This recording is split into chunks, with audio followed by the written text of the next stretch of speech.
Hello and welcome to Keepsales. We are going to look at how to sell on credits on Keepsales. Now, the whole idea behind the sell on credit feature on Keepsales is that there may be instances in your shop where you will sell an item to a customer to be paid for later on. So with sell on credit, you are able to track that transaction and be able to properly account for all that as well.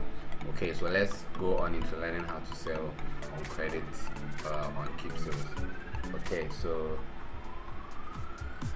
we are in the new transaction page now.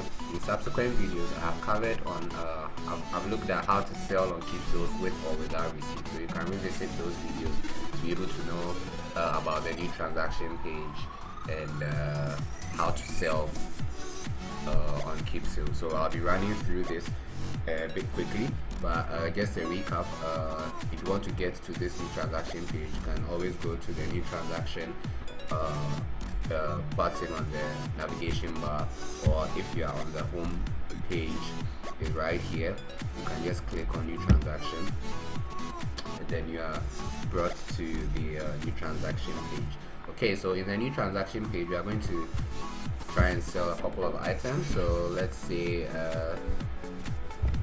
there are any books. Okay, so let's say a customer is buying a book, and a customer is buying a laptop, and a customer is buying a shoe.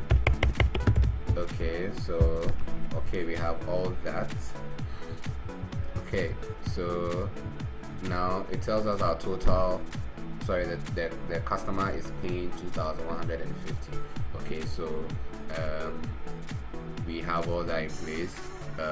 If you are taking cash, you can enter the cash that you receive, whether you actually receive 2,150 or something else. So let's just say the customer is giving you 2,200.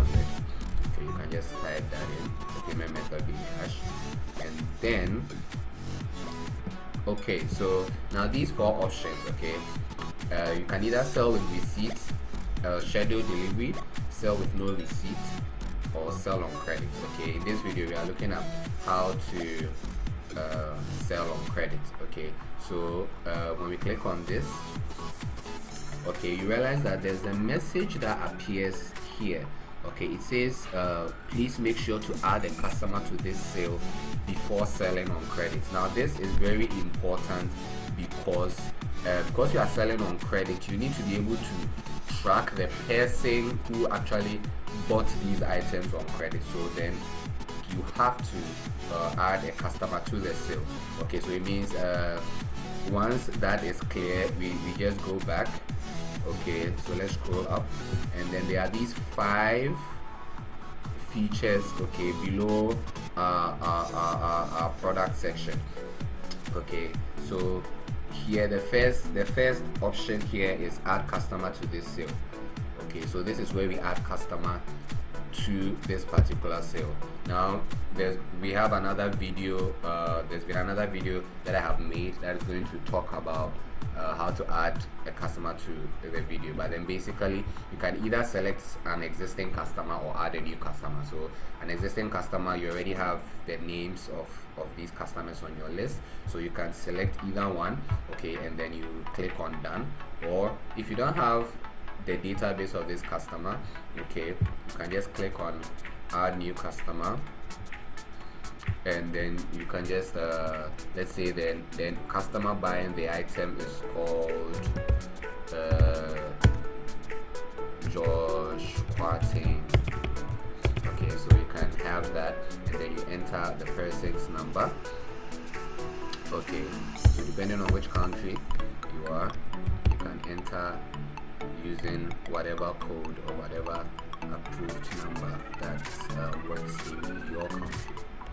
Okay, so 001 667. Okay, so we are done. So we just click on done. Okay, so we receive a success message that the customer has been added. Okay, so now when we are done with that, then you can now click on sell on credit. Okay, so it tells us our transaction is complete, and then our customer has been added to the list of debtors. Okay, so yes, it means the item has been successfully sold, it's been deducted from your inventory, but then instead of going to the portion for paid customers, for the accounts portion that records customers who have actually paid for the item, this particular transaction gets stored up in a different section, okay, for customers who are owing. Okay, so that is that. Thank you so much for watching this video. In our subsequent video, you can look forward to it.